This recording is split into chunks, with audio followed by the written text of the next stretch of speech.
El Señor me llevaba a Juan 17, del 3 al 4.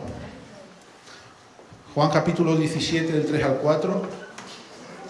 Hoy va a ser un mensaje corto, porque tenemos que irnos pronto a celebrar la presentación del niño, entonces es un mensaje corto, amén.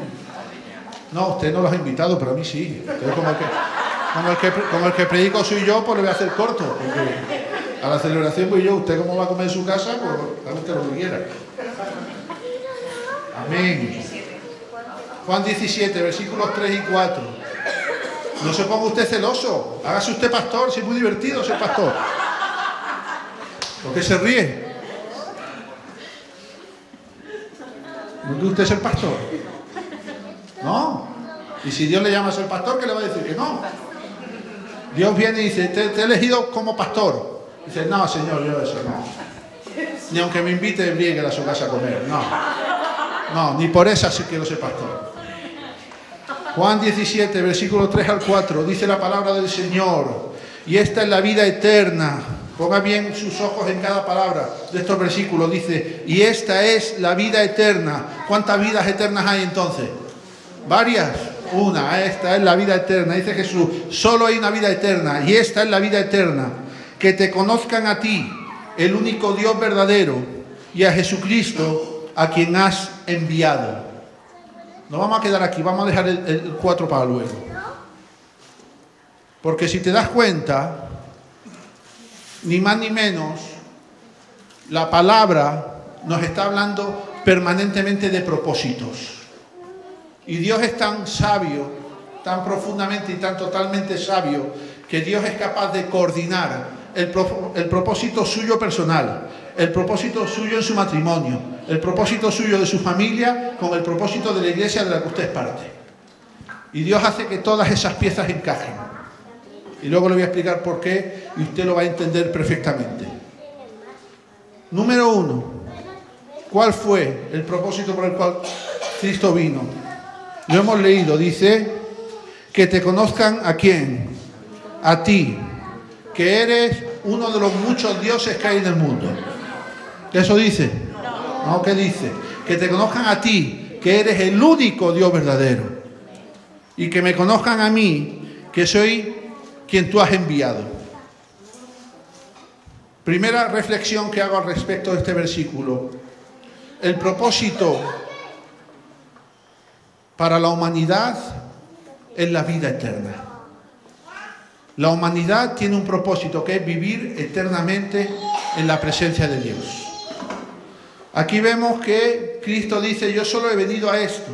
Él no habla de que vino a fundar una religión. Y si alguna vez te hablaron de que hay una religión que se llama cristianismo, vete quitándote la venda, porque no existe. No existe el cristianismo como tal. Y si alguien levantó el cristianismo o en alguna de sus modalidades como una religión que glorifica a Dios, está haciendo algo para lo que no fue llamado. La iglesia no fue llamada para levantar una religión, fue levantada para exaltar al Rey de Reyes y al Señor de Señores. Amén, aleluya.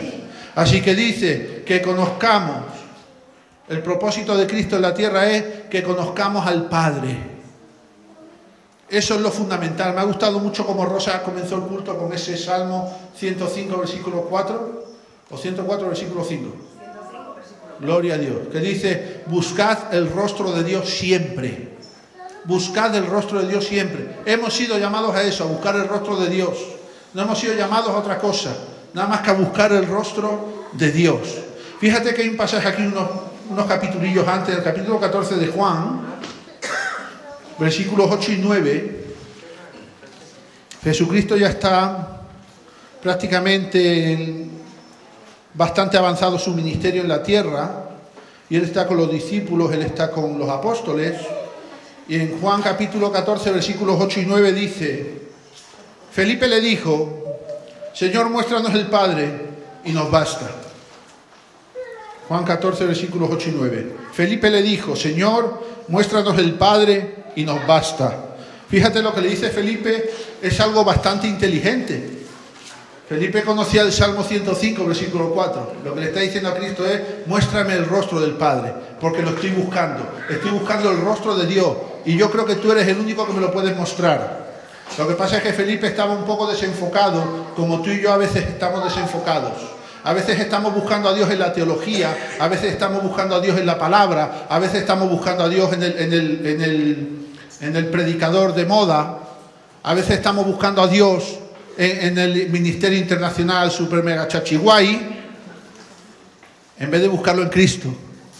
Porque la respuesta que le da Cristo es, le dice, Jesús le dijo, ¿tanto tiempo hace que estoy con vosotros y no me has conocido, Felipe?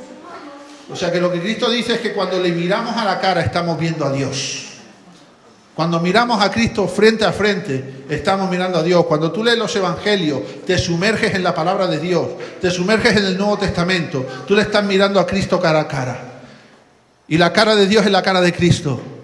Porque es la única cara que Dios puede permitir que nosotros veamos, porque si usted o yo vemos la cara de Dios, morimos inmediatamente. ¿Usted sabía eso? Nadie sobrevive a verle el rostro a Dios, nadie. Por una razón, porque la naturaleza santa de Dios es incompatible con nuestra naturaleza pecadora.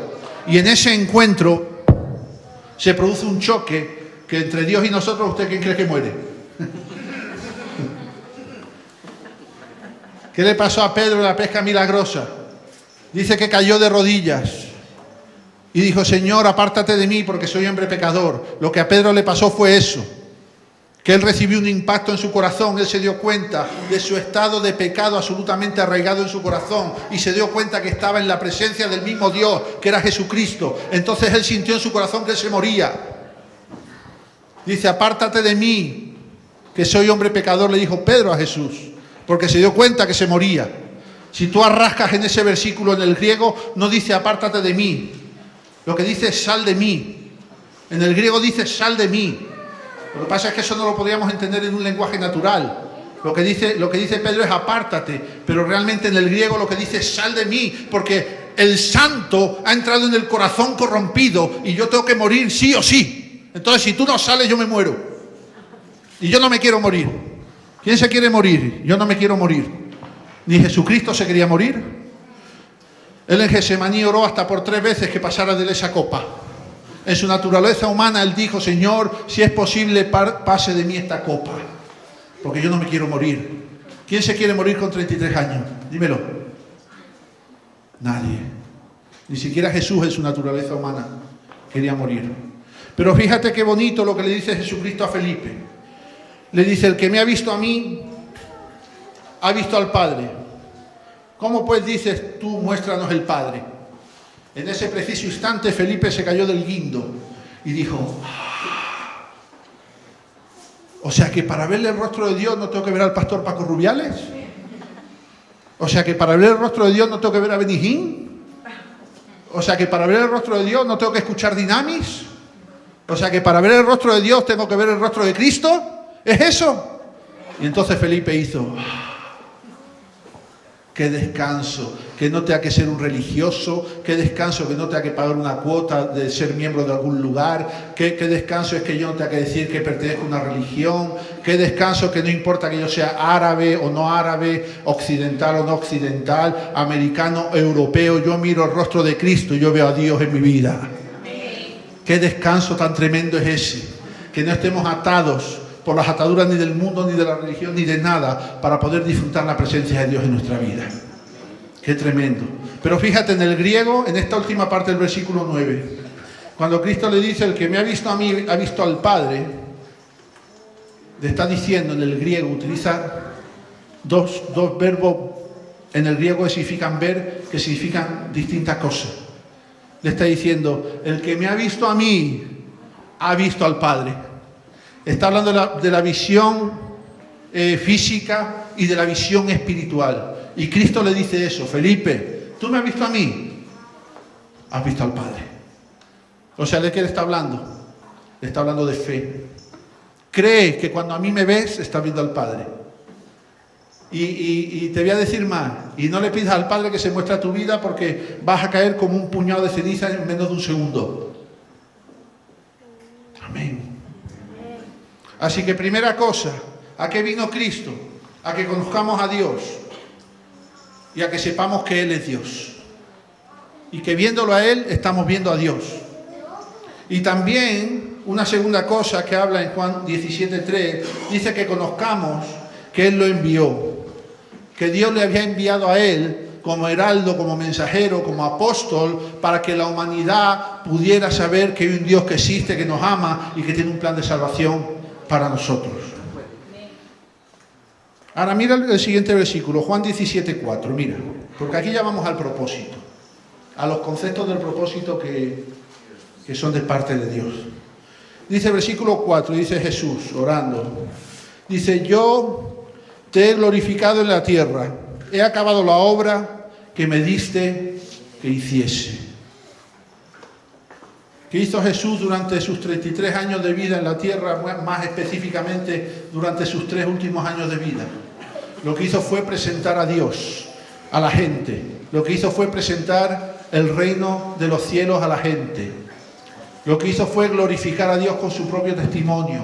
Jesucristo fue absolutamente irreprensible, como aprendíamos esta mañana. Le ponían en 1000 dilemas y en 1000 problemas y no le cazaban en ninguna, porque el tipo era irreprensible, un hombre, todo Dios, todo hombre en la tierra sin pecar ni una sola vez. Así que nunca nadie le pudo reprender, y los que quisieron reprenderle salieron escaldados. Incluso algunos, tratando de reprenderle, se convirtieron a él. Qué tremendo. Dice: yo he acabado mi obra. Me interesa mucho esta frase. Dice: he acabado la obra. ¿Por qué? Porque está hablando de a qué vino Cristo a la tierra. Vino a eso, a glorificar al Padre y a presentarle a la gente el reino de los cielos, al Padre y el plan de salvación. Y cuando Él acabó esa obra, Él ya se tenía que ir. Del mismo modo que usted y yo, donde Dios nos ponga, nos pondrá por un tiempo para que hagamos una obra, y cuando la obra se acabe nos tendremos que ir. A veces uno se va por la vía de la muerte, y a veces otro se va porque el Señor le manda a otro lugar, o de otra manera, o a otros ministerios, o a otros propósitos. De eso le voy a hablar luego. Ahora, fíjese una cosa. ¿Cuántas veces dice la palabra que Cristo va a estar en la tierra? ¿Cuántas veces? ¿Cuántas veces dice la palabra que Cristo va a estar en la tierra? ¿Cuántas va a estar en total entre las pasadas, presentes y futuras? 2 veces. Esta fue la primera. Fíjate que Él vino en naturaleza humana para cumplir un propósito que estaba al alcance de su naturaleza humana. Porque Él tenía que morir como humano para que los humanos fueran salvos. Porque Dios podía haber mandado un ángel, ¿no te parece? O hubiera mandado a crucificar a Pedro. Hubiera mandado a crucificar a Judas, hubiera sido para la justicia humana. He dicho, bueno, pues ya, puesto que muera alguien, que muera el traidor. Y salvamos a toda la humanidad haciendo morir al traidor, ¿no? No es así. Pero el que tenía que morir era Dios en la misma naturaleza de aquellos que por los que iba a dar su vida para salvación. O sea, Dios tenía que morir en una naturaleza humana para que los humanos pudieran ser salvos. Para que los humanos pudieran tener una oportunidad de salvación y de vida eterna, que como hemos visto al principio es el propósito de Dios, que la humanidad viva eternamente en su presencia. Así que en la primera venida de Cristo, que ya pasó, Jesucristo acabó su obra. Y la acabó en la naturaleza que Dios le dio, que es la naturaleza humana. Esto me lleva a pensar y me lleva a esta conclusión, que en función del propósito a cumplir, así tendrá que ser preparada nuestra naturaleza. A veces usted aspira a cosas, pero su naturaleza no está preparada para enfrentar esas cosas. No sé si me explico. La naturaleza de usted tiene que estar acorde con el propósito que Dios tiene para usted. Y me pongo como ejemplo a mí. Yo no tengo la naturaleza de parte de Dios suficiente para tener una congregación de 1000 personas. A la vista está. Es una evidencia, es una prueba. No, y no me siento frustrado por ello. Simplemente digo, Señor, no sé si querrás eso para mí algún día, lo cual tiene que ser una súper locura, tener a 1000 ovejas todo el día. Tengo 30 y me vuelvo loco. Pero ¿a qué voy? Así es el propósito, así es la naturaleza. ¿Usted qué propósito cree? Piénselo ahí en su mente. ¿Qué propósito cree que tiene de parte de Dios en esta tierra? Usted tendrá que adaptar o permitirle a Dios que haga en usted la naturaleza que usted necesita para que ese propósito se haga realidad. Por eso el Señor habla de los odres viejos y de los odres nuevos, Y por eso el Señor habla de los paños nuevos o la tela nueva en paño viejo, o paño viejo en tela nueva. Dice, no voy a derramar nada en ti si eres un odre viejo, no voy a derramar nada nuevo en ti si eres un odre viejo, porque se va a derramar y se va a perder. Y si tú quieres ser pastor de 1000 por tu propia gloria, o por tu propio protagonismo, o por zurrarle en el morro a otros pastores y decirle, tú tienes 40 y yo 1000, entonces estás manifestando una naturaleza vieja. Y eso no tiene respaldo de Dios. Eso no tiene ningún respaldo de Dios. Ahora te repito esto, en función del propósito, así tiene que ser tu naturaleza. Así que tú te acuerdas cuando Cristo vino, que muchos creían que Él venía a liberar a Israel de la opresión del Imperio Romano, ¿no?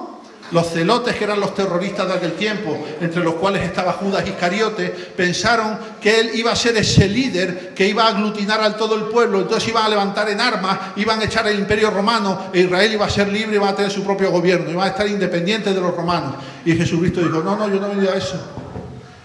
Entre otras cosas, porque mi naturaleza no está preparada para eso. Yo solo vine como Dios en naturaleza humana para morir como los hombres en la cruz. Vine para morir desnudo en la cruz, exhibiendo la desnudez de mi pecado en la cruz, que al fin y al cabo es la desnudez de la humanidad. Es el pecado desnudo de la humanidad muriendo en la cruz. Y ese era el único propósito. Ahora te digo algo. Al tercer día, Jesucristo resucitó. Y resucitó como humano. ¿Resucitó como humano? ¿O resucitó como una nueva naturaleza? Un cuerpo santificado, glorificado, que ya no tiene nada que ver con el cuerpo de los seres humanos. Por eso Él le dice a Dios, Señor, Padre, he acabado el trabajo. Solo me queda ir a la cruz y que me crucifique, pero ya todo lo demás lo he hecho. Te he glorificado, he explicado el plan de salvación, todo el mundo va a tener una oportunidad de escucharlo, ahora solo me queda ir a la cruz y se acabó el trabajo. O sea, concluí mi propósito. A partir de que Jesucristo resucitó, ahí comenzó el segundo propósito de Cristo, que es cuando Él venga por su iglesia. Entonces, en esa naturaleza de un cuerpo resucitado y santificado, Él sí podrá venir a lomos del caballo, como guerrero, como Rey de Reyes, como Señor de Señores, como Jehová de los ejércitos, con toda su divinidad. Él podrá venir a por su pueblo. Antes no pudo venir a por su pueblo. Él vino a salvar a la nación, Él vino a salvar al pueblo, pero ahora viene a salvar a la humanidad. Aleluya. Una vez resucitado en su nueva naturaleza, Él sí va a ser el único rey de la tierra. Y Él va a ser llamado a ser el único rey de toda la humanidad. ¿Cómo le llamaban a Él? ¿Qué le pusieron en la cruz arriba? Un cartelito. Rey de los judíos. No pusieron rey de la humanidad. Pusieron rey de los judíos porque en esa naturaleza su propósito tan solo era ser rey de los judíos. Pero muerto en la cruz y resucitado, ahora es el rey de todos los hombres. Es el rey de toda la humanidad. Y todo aquel que confesar el nombre de Jesús será salvo, dice la palabra. Esta es la palabra de fe que predicamos, capítulo 10 de Romanos, versículos 8, 9 y 10. Esta es la palabra de fe que predicamos, que si confiesas con tu boca que Jesús es el Señor y crees en tu corazón que Dios lo levantó de los muertos, serás salvo.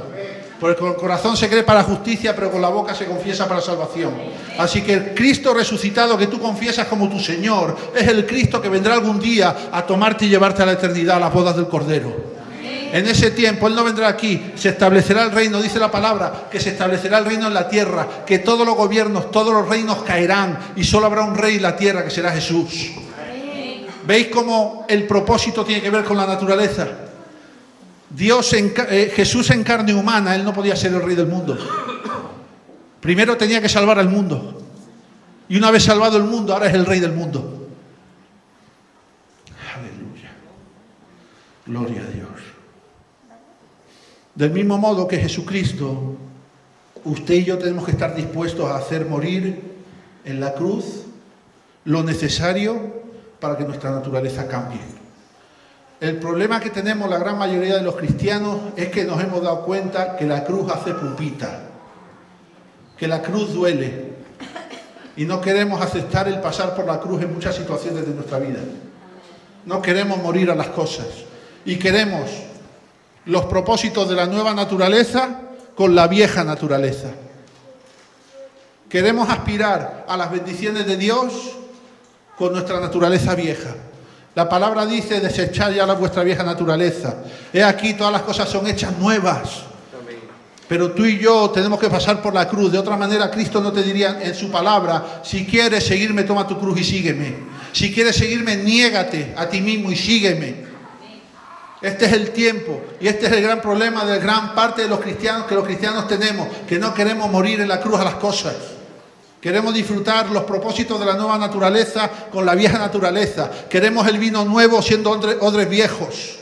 Queremos que Dios ponga paño nuevo en este traje viejo, que hoy me lo podía haber echado, porque estoy a dieta hace 10 días. Gloria a Dios. Todos mirando al botón, ¿ves? ¿Te has dado cuenta? Ya todos mirando al botón.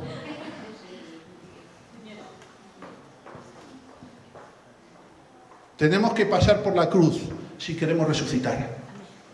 No se puede resucitar sin pasar por la cruz. ¿O no, Belén? ¿A qué sí? A ti te pasó igual que a mí. Queremos las bendiciones de la resurrección sin pasar por la cruz. Pero tenemos que morir en la cruz para poder resucitar. Y cuando resucitemos, resucitaremos en una nueva naturaleza que nos llevará directamente a los nuevos propósitos. La frustración y la tardanza de muchos propósitos en este tiempo tienen mucho que ver con eso. ¿Cuántas veces ha dicho: Señor, tú me prometiste, tú me dijiste que me ibas a llevar, tú me dijiste que me ibas a poner, tú me dijiste que esto, tú me dijiste que lo otro? ¿Cuándo? Como el bolero, ¿Cuándo? El Señor se dice: coge la cruz y sígueme. Ay, Señor, pero es que esta cruz se me clava.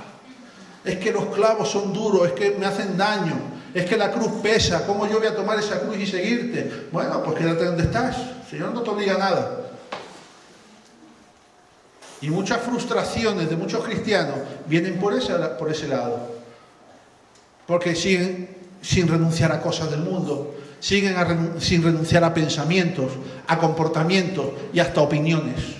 Yo les sugiero a ustedes que hagan un ejercicio de esta manera algún día. De repente párense a pensar en alguna cosa de la que ustedes siempre han estado convencidos y piensen lo contrario. Se va usted a dar cuenta muchas veces que estuvo equivocado durante años. Porque usted ya se mantuvo ahí en unas opiniones respecto de algunas cosas y de repente haga usted ese ejercicio. Y diga: hoy voy a pensar lo contrario de este tema, voy a defender lo contrario. Es solo un ejercicio. No hagan ustedes los partidos, Podemos y cosas así, que luego nos llevan a la ruina. No, eso es una cosa didáctica nada más. Amén. Hoy voy a pensar lo contrario de esto. A mí no me gustaban las rancheras, pero un día dije: me van a gustar las rancheras. Gloria a Dios. Y empecé a escuchar rancheras y me di cuenta que las rancheras son lindas. Porque parecía que a uno le gustaran las rancheras, que era uno un antiguo. O que te gusten los boleros. Ah, eres un antiguo. Eso dicen mis hijos. Ah, qué antiguo eres. Ah, antiguo. Y a veces ponen anuncios en la televisión de productos de este tiempo con canciones de hace 40 años. Y dicen mis hijos: ¡ay, qué linda canción! Digo: sí, el antiguo soy yo, ¿no? Porque no saben que esa canción tiene 40 años. Se creen que se la inventaron para hacer el anuncio hoy. ¿Se da usted cuenta de eso? Antiguo, que eres un antiguo. Ah, eres un viejo. Ay, gloria a Dios, soy un viejo. Cristo culminó su primer propósito y ya está preparado para culminar su segundo propósito, que es que Él viene. ¿Quién sabe que Cristo viene? Amén. Lo dice la palabra. Yo creo que esa es una de las verdades más instaladas en la conciencia de un cristiano, de un hijo de Dios, ¿no? Ahora, te digo algo. Entre la primera vez que vino Cristo hizo el primer propósito y hasta que Cristo venga, ¿qué pasa? ¿Nos sentamos a esperar? ¿O hacemos algo por la vida? ¿Usted qué cree? ¿Hacemos algo? Amén. Tenía una servilletica aquí ya extendida a lo grande y alguien me la levanta.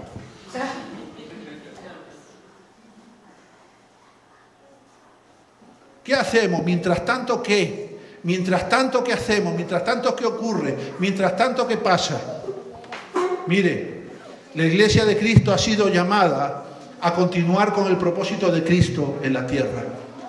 Porque Cristo terminó el trabajo.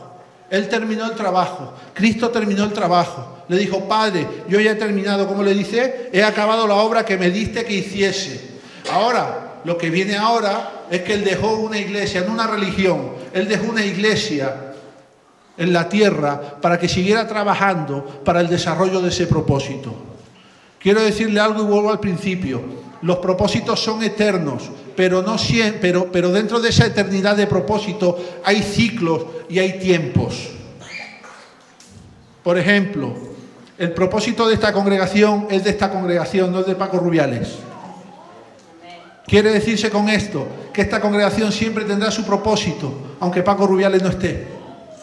Es más, de repente, para que esta congregación alcance el fin de su propósito, ya Paco Rubiales no tiene que estar. Porque para que la iglesia pueda trabajar y desarrollar el propósito, ni siquiera Cristo tenía que estar. Él dijo, mira, yo ya me tengo que ir. No dijo eso a la iglesia. Dijo, mira, yo ya he cumplido, yo ya me tengo que ir. Os voy a dejar un consolador para que os guíe, para que os consuele, para que os fortalezca, para que camine con vosotros. Es uno como yo, es el Paracleto. Es como si fuera yo, solo que no lo vais a ver. Se llama Espíritu Santo. Y os lo voy a dejar con vosotros hasta que yo vuelva. Pero mientras yo no vuelva, tenéis que seguir vosotros con el propósito adelante. Me gusta mucho este pasaje en Juan 11, capítulo 11, versículo, espérate que te lo digo,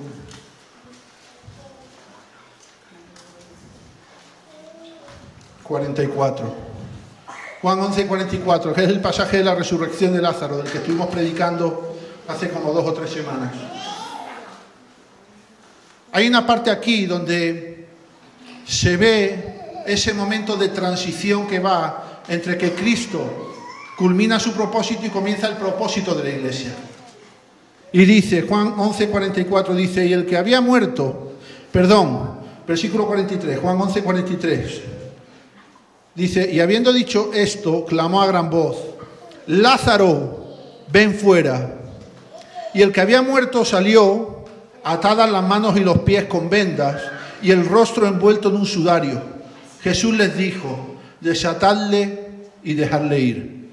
Estamos en el contexto de la resurrección de Lázaro, donde se quita la piedra y donde hay una serie de gente ahí fuera del sepulcro de la cueva, esperando a ver qué pasa. Entonces Jesucristo da la voz para que Lázaro salga. Pero una vez que Lázaro sale, Él le encarga a los que están allí. Dice, ahora cogerlo, desatarlo y dejarlo ir. Es algo que Él ya no hace. Ya no está en su propósito. Del mismo modo en este tiempo, hermano, tú y yo somos los que estamos fuera de la caverna. Tú y yo somos los que estamos fuera del sepulcro, de la cueva. Tú y yo somos los que tenemos que escuchar la voz de Dios para ver qué Él nos manda hacer. Y nosotros tenemos que seguir sacando a gente de la cueva y de la caverna gracias a la voz de Dios. O sea que Cristo culmina su propósito en la tierra como Dios embutido en un cuerpo humano y la iglesia continúa hasta que Él vuelva con ese propósito. No sé si me explico. Hoy la voz de Cristo llama afuera y nos da la responsabilidad como iglesia a desatar a todos aquellos que oyen la voz de Cristo y vienen a Él, dejándolos caminar en la libertad del Señor. Dice, desatadle y dejadle ir. Hubiera sido más lógico que Cristo hubiera dicho, bueno, ya que Lázaro está vivo, venga, métanlo en el seminario, preparemos una campaña evangelística mundial para que cuente este milagro, para que la gente crea más en mí. Vamos a llevarlo por toda Galilea, por todas las aldeas, por todos los pueblos. Contraten ustedes un escenario, un buen sonido y traigan ustedes a Hilson para que hagan de teloneros. Pero vamos a explicarle a toda la gente el testimonio vivo de un hombre que fue resucitado. Él dijo algo distinto. Oiga, usted ora por alguien que está muerto y resucita y usted escribe un libro. ¿O no? Dígame la verdad, yo lo escribiría. Bueno, a lo mejor ahora ya no. Pero Cristo dijo, no. Desátalo y déjalo ir. Porque yo no tengo ningún interés en retenerlo y en que esté atado a religión ni a nada. Porque yo he venido ¿a qué? A traer libertad. Y a que caiga la venda. y a que caigan las ataduras, y que los ciegos que no veían vean, y que los sordos que no oían escuchen, y que los muertos resuciten. Ese es el propósito que yo he traído aquí. Yo no quiero retener a nadie. Cristo no te retiene, la religión sí. Y te digo más, hasta las iglesias evangélicas te retienen. Usted sabe algo muy sano que yo practico aquí. Yo no llevo un control de miembros de esta congregación. Ahí está la puerta, la gente entra y la gente sale. Yo he escuchado a pastores decir, no, es que tal pastor, es que es un ladrón de ovejas, porque había no sé qué familia, y entonces él les habló y se la llevó a su iglesia. No, porque tenemos el afán de retener. Porque estamos en la filosofía de llenar iglesias en vez de llenar el reino de los cielos. Yo a usted no lo puedo retener, usted está aquí hoy. De hecho hay 2, 3 o 4 personas que en mitad del sermón se han marchado, ellos se lo pierden. Se van a medio comer, porque la parte buena siempre está al final. El vino bueno cuando lo puso Jesús en la boda de Canaán, al principio o al final. Amén. Pero como estamos tan atados al mundo, nos vamos. Nos levantamos de la mesa del Cordero y nos vamos. ¿Entiendes? Entonces esta es la cosa. Esta es la cosa. Que Él no dijo, lo retengo para mí.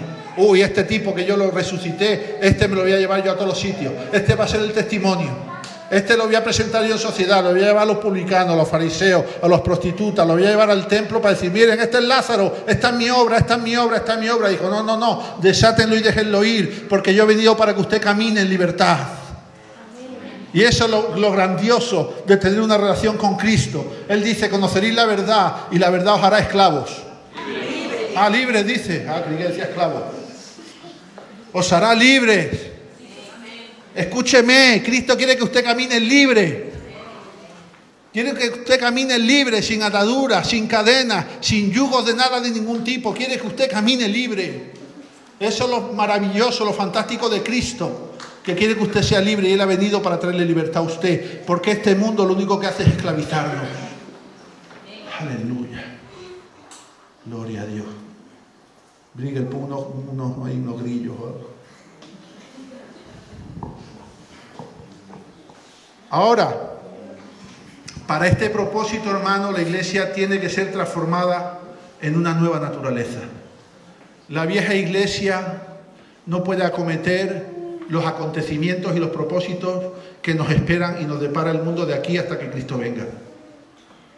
Hay una parte aquí en el Evangelio de Juan, capítulo 12, versículo 9, un pasaje de 3 versículos que se titula El complot contra Lázaro. Fíjese usted Lázaro, a mí me llama mucho la atención Lázaro, este personaje, ¿no? Porque no se le conoce que él muriera como consecuencia de una actividad pecaminosa alarmante. Más bien el tipo lo que hacía era estar con sus hermanas. Se habla de que probablemente él había renunciado a tener esposa por cuidar a sus hermanas pequeñas. Las tenía en la finca allí, vivían los 3 felices y contentos. Jesucristo de cuando en cuando iba a Betania, a su finca. Él iba allí, descansaba, pasaba unos días con ellos y cuando retomaba fuerza volvía al ministerio. O sea que a Lázaro no se le conocen pecados extremadamente graves, como a Salomón o como a David o como a tantos. Sin embargo, el hombre cae enfermo y muere. Y el hombre muere y a los 4 días Cristo lo resucita. Y después de que lo resucitan, un varón de Dios como ese, inocente de toda culpa, que Dios permite que muere y resucita al 4º día para manifestar su poder y su gloria, resulta que lo quieren matar. Mira lo que dice Juan 12, versículo 9. Juan 12, versículo 9. Ya estoy acabando, ¿eh? ¿O lo dejamos aquí? ¿Lo dejamos aquí? No. ¿Seguro? No lo veo muy convencido, ¿eh? No. Bueno. Eso. Ahí es. No, pero ahora no era eso. Eso es cuando digo una cosa así grandiosa. Entonces sí, hay que estar atento ahí. Hay que estar atento. Juan 12, 9 dice: gran multitud de los judíos supieron entonces que él estaba allí y vinieron, no solamente por causa de Jesús, sino también para ver a Lázaro, a quien había resucitado de los muertos. Dice, pero los principales sacerdotes acordaron dar muerte también a Lázaro. O sea, querían matar a Jesús, pero querían matar también a Lázaro. ¿Y qué culpa tenía ese hombre? Si Dios lo usó para una manifestación de su poder y de su gloria, ¿qué culpa tenía Lázaro para que lo mataran? Lo querían matar de verdad. Ya estaba en la cueva, lo resucitan, ahora lo quieren matar de verdad. Ahora, ustedes se acuerdan que hace 3 semanas hablábamos que Lázaro aquí simbolizaba la humanidad metida en la oscuridad de la cueva, ¿recuerdan? Mire, el diablo está muy contento cuando usted está en la oscuridad del pecado y está perdido. O sea, cuando usted está en la cueva. Pero cuando Cristo viene y usted lo saca de la cueva, el diablo se enfurece, entonces quiere volver a matarlo. Quiere volver a meterlo a la cueva para siempre. Este es el simbolismo de Lázaro. Le voy a decir algo, desde este tiempo hasta que venga Cristo, va a ser el tiempo en el que la iglesia va a ser más perseguida que nunca. Porque el diablo va a querer matar a la humanidad más que nunca, va a querer matar a la iglesia más que nunca. Entonces estamos en un propósito donde usted y yo debe saber que tenemos las herramientas del cielo, pero que de aquí hasta que Cristo venga, no sé si falta mucho, falta poco, algunos ya hablan de que sí, de que no, de que un terremoto, que esto, que lo otro, gloria a Dios, será cuando Dios quiere, lo determine, ¿no? Pero mientras tanto nosotros tenemos que seguir con el propósito de seguir sacando a gente del sepulcro y de la cueva hasta que Cristo venga. Y que sepa usted que la palabra habla de que a usted le pueden hasta cortar el cuello por hacer eso. Y eso va a ocurrir en los últimos tiempos. Y no sé si falta mucho. Lo único que sé es que ya he visto a unos cuantos cortarles el cuello en la tele. A lo mejor eso es una señal. Así que esta es la cosa. Esta es la cosa, mi hermano. Esta es la cosa, que el diablo va a seguir queriendo matar a Jesús en nuestra vida y va a seguir queriendo matar a la gente en sus pecados y en sus perversidades, en sus perversiones. Ahora mire, ya creo que le voy a decir la última cosa. Mire, va a ser la iglesia la que va a manifestar los prodigios de la naturaleza resucitada de Cristo. Mire, una iglesia que se mete en ayuno, que se mete en oración, que se mete en buscar el rostro de Dios, una iglesia que busca y que proclama la palabra, es una iglesia que va a manifestar el poder de Dios. Mientras la iglesia no haga eso, seremos cualquier cosa menos una iglesia. Mientras no hagamos eso. Ahora mire, una iglesia humillada, una iglesia postrada, una iglesia santificada, una iglesia que solo busca lo de Dios, una iglesia que predica el evangelio tal como fue dado, una iglesia que no vende ni hace negocio del evangelio, una iglesia que está en el mundo pero no es del mundo, es la iglesia del último tiempo. Porque llegará un día, ya lo he dicho varias veces, perdonadme, algunos dicen que me repito, pero es que a veces hay que repetir cosas para que no se nos olviden. Va a llegar un tiempo, y no está muy lejano ese tiempo, en el cual a nadie ya le va a satisfacer ir a conciertos de megaestrellas evangélicas, ni estar saltando y dando botes en la iglesia. Va a haber un tiempo donde la iglesia va a necesitar respuestas y va a necesitar el alimento del evangelio. Por eso usted no se preocupe si somos pocos, algún día seremos más. No sé si yo lo veré, pero aquí va a haber más gente más adelante. Amén. ¿Por qué? Porque aquí se ora, se busca el rostro de Dios, se abre el altar de Dios cada mañana en la madrugada de lunes a viernes, venimos los jueves a orar, cuando el Señor nos convoca a una oración lo hacemos, estamos nada más que en las cosas de Dios y bajo el gobierno de Dios y bajo lo que Dios dice y nos manda a hacer y los caminos que nos guía a caminar. Ya nos hemos dejado de saltar, nos hemos dejado de gritos de júbilo y nos hemos dejado de conciertitos. Aquí ya es alimento de Dios. Esta la iglesia primitiva ha vuelto, mi hermano, y gracias a Dios que conozco muchas iglesias que están volviendo y que algunas iglesias nunca se fueron y permanecen en esas cosas desde siempre. Y le damos la gloria a Dios porque esas iglesias son las iglesias del último tiempo. Son las iglesias que cuando ya no la autoridad no te permita alquilar un local para levantar una iglesia, se reunirán otra vez en las casas como la iglesia primitiva. Gloria a Dios que nos reuniremos en las casas. Y cuando nos corten la luz encenderemos velas, y si no hay velas, la luz de Dios resplandecerá en medio de cada reunión, en cada ayuno, en cada situación de oración, en cada asamblea. Y esta es la cosa, mi hermano, tenemos que perseverar. El que persevere vencerá, dice la palabra. No nos dejemos guiar por cantos de sirena del mundo, que si somos pocos, que si somos muchos, que es que se fueron, que es que la gente, que es que el pastor es un borde. No, el pastor no es un borde, el pastor predica el evangelio. Si a usted no le interesa, peléese usted con Dios. Si a usted no le gusta que yo le predique el evangelio, a mí no me coja ojeriza, a mí no me coja enemistad. Que cuando me escuche predicar y algo le moleste, va a su casa, no coma el domingo, haga ayuno. Ahora mismo declaro ayuno. Hoy no, el domingo que viene, hoy no. Me meto en el cuarto y me peleo con Dios. Digo, Señor, no estoy de acuerdo. Yo quiero fornicar con mi novia porque la amo. No estoy de acuerdo contigo. Me peleo contigo. No se pelee usted conmigo. Yo le digo lo que pone la palabra. No me gustó lo que dijo el pastor, me voy de la iglesia. Y el pastor cada vez más solo que la una. ¿Y yo qué culpa tengo, hermano? Deme usted otra Biblia mejor que esta. Usted sabe lo que decía Groucho Marx, ¿no? Usted conoce a los hermanos Marx, ese que tenía el bigote y fumaba un puro, que hacían las películas esas de humor, de risa, ¿lo conocen? ¿No? Decía, estos son mis principios, si no les gusta tengo otros. Eso hay muchos pastores que lo hacen. Dice, esto es lo que le predico. Uy, hoy bajaron la asistencia. Vamos a predicar lo otro porque van a volver. ¿Cómo voy a predicar de adulterio si el hermano de allí, el empresario, me está untando 2.000 euros de diezmos todos los meses, la gloria de mi madre? ¿Cómo le voy a yo a predicar de adulterio? Al más adúltero de la iglesia, pero el que más da. ¿Entiende? Entonces es muy difícil, Gaspar lo decía esta mañana, es muy difícil administrar lo de Dios, porque administrando lo de Dios uno no se puede permitir el lujo de deslizarse ni un centímetro. Amén. Así que la iglesia del último tiempo, acuérdate bien, será la iglesia humillada, la postrada, la santificada, la que solo busca de Dios, la que predica el evangelio tal como fue dado, la que no vende ni hace negocio y la que está en el mundo pero no es del mundo. Ahora viene la conclusión. Solo 5 minutos te pido. Y me gustaría, yo sé que estás cansado, pero que rehabilitaras tu atención como lo hicieras. Voy a prestar atención a esto. Mire, el propósito de Dios para la humanidad es la salvación. Y ese propósito solo tiene un nombre, que es Jesucristo. No hay más historia, no hay alternativa, no hay nada más. Solo Jesucristo. Número 2. El propósito de Dios para la humanidad es eterno. Su propósito no decae. Desde antes de la fundación del mundo ya Dios tenía preparado un plan para salvar a la humanidad. Plan A, vivir en el Edén. La regamos, ¿no? Como dicen ustedes, algunos sudamericanos dicen, la regamos, ¿no? Entonces, como la regamos, plan B, mandar a Jesucristo. Se dice así, eso suena feo. Decir eso suena feo. ¿No? Bueno, lo que se dice en España suena bastante más feo.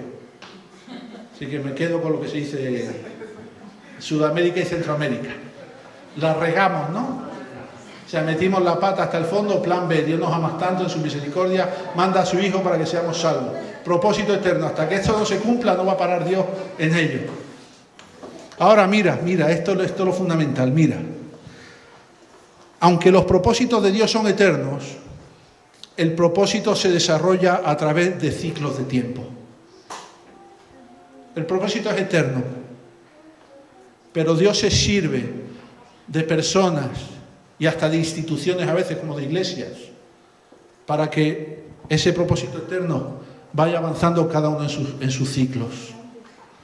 Por ejemplo, tú en el Antiguo Testamento puedes ver a 2 profetas tremendos, el profeta Daniel y el profeta Ageo.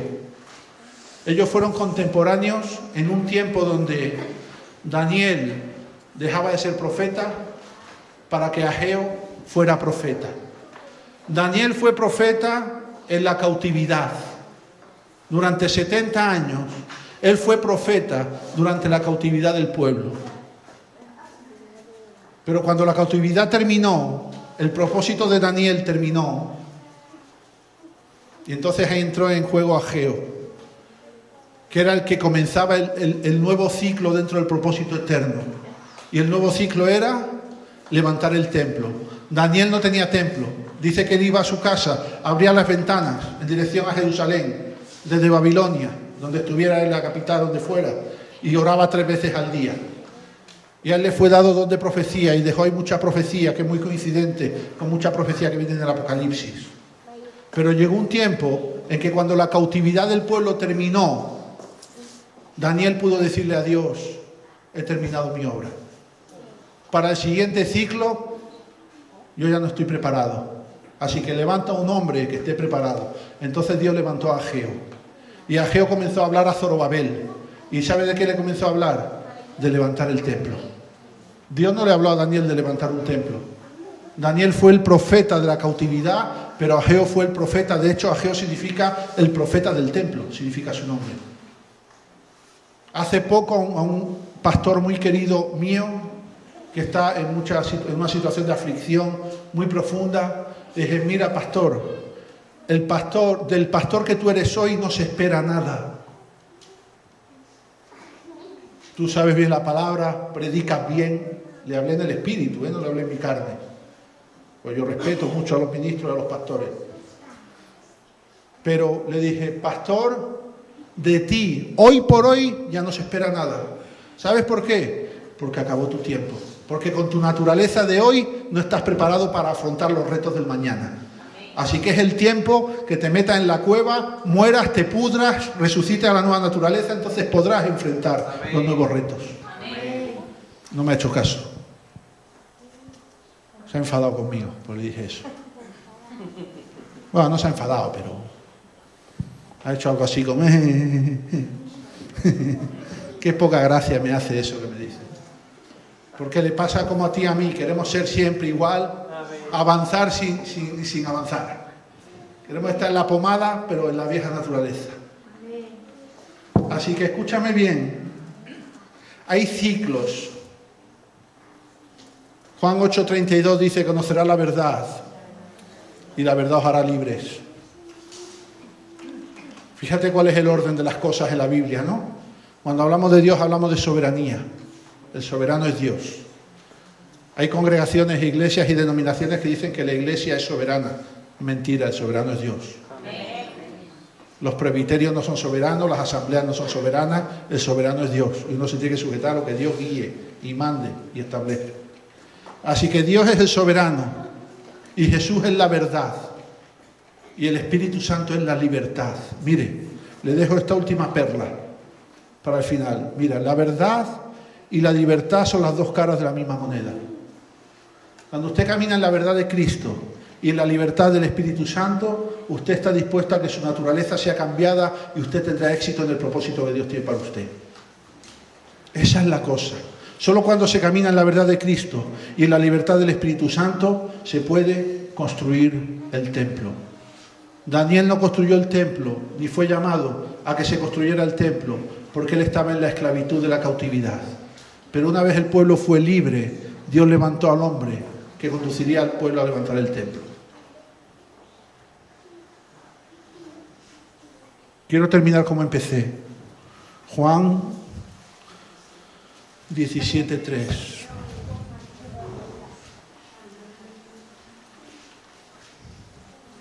Y esta es la vida eterna. Que te conozcan a ti, el único Dios verdadero, y a Jesucristo, a quien has enviado. Cierra tus ojos.